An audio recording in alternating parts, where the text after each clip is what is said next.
I'm with the Victoria Seed Library, and today we're going to talk about seed saving.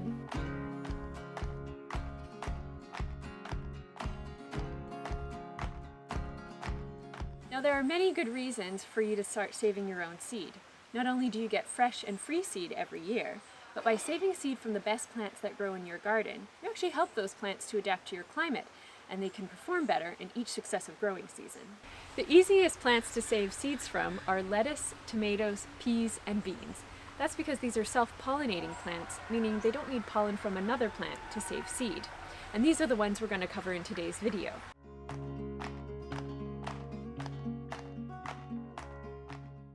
Bean and pea seeds can be saved using the same method. As the pods ripen, you can eat a few, but also leave some on the vine to grow and enlarge, like this one here. Keep it on the vine longer, and eventually it'll shrivel up and turn beige like these pods. At this stage, remove the pods from the vine, bring them inside, and let them dry for another 1 to 2 weeks further. To tell if the seeds are fully dry, open up one of the pods and take 1 or 2 of the beans out. Try and make a mark in the bean or pea using your fingernail. If you can make a mark, it means you need to let the bean dry for another 1 or 2 weeks. If you can't make a mark, it means the beans are totally dry and you can put them in an envelope or jar for next year.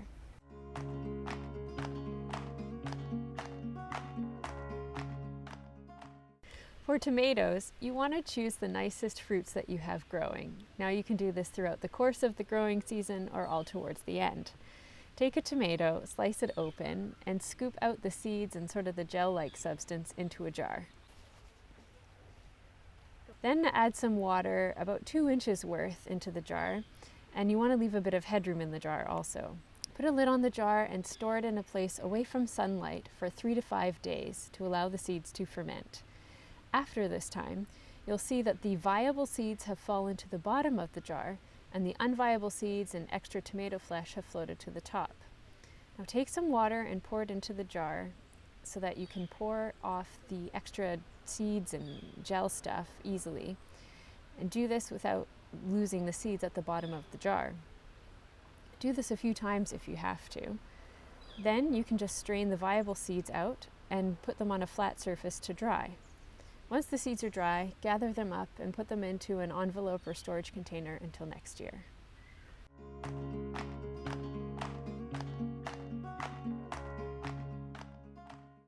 For lettuce, you actually want to leave the heads of lettuce in the ground so that they produce a flower stalk. This here's a lettuce plant, and actually you can see how tall the flowers really get. The plant will produce numerous yellow flowers, which eventually turn into dried seeds with little white hairs, kind of like a dandelion. At that point, you have 2 options. You can either pick off the little seed clusters as they ripen, or allow the plant to dry for about 2/3 of the seeds, and then snip the whole stalk off and put it in a paper bag, and bring it inside to dry further for another 1 to 2 weeks. When the seeds are dry, give the bag a shake to allow the seeds to drop to the bottom of the bag.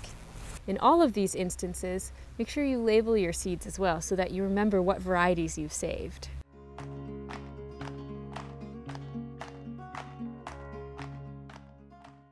There are some general guidelines to keep in mind when you're saving your own seed.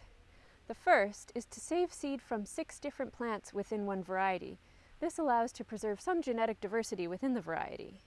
The second is, although self-pollinating plants don't cross very easily, it's still best to keep different varieties of the same plant a few meters apart, or by some sort of barrier, or you can play with the timing to only allow one variety to flower at a time. The third is to save seeds from the best plants that you grow. Plants with desirable characteristics such as early harvest, good production, cold tolerance, or disease resistant, they pass on these genes onto their seed, and those are the genes we want in the future plants that you sow. The fourth is to make sure you only save seed from open pollinated plants and not hybrids. If you save and then sow seeds from hybrid plants, the resulting plants will not look like the plant that you started with. You can always look up a variety online or check the seed package to determine if it's open pollinated or not. Number 5 is, if you're new to seed saving, don't try and save seeds from plants that cross easily. This includes carrots, kale, leeks, and squashes. If you save seed from these plants, you might end up with unexpected and undesirable results. If you're interested in learning more about seed saving techniques, feel free to check out Seeds of Diversity's book, How to Save Your Own Seeds, a handbook for small-scale seed production. Or you can check out the US Seed Savers Exchange site, which is seedsavers.org. Thanks again for joining me today, and happy saving!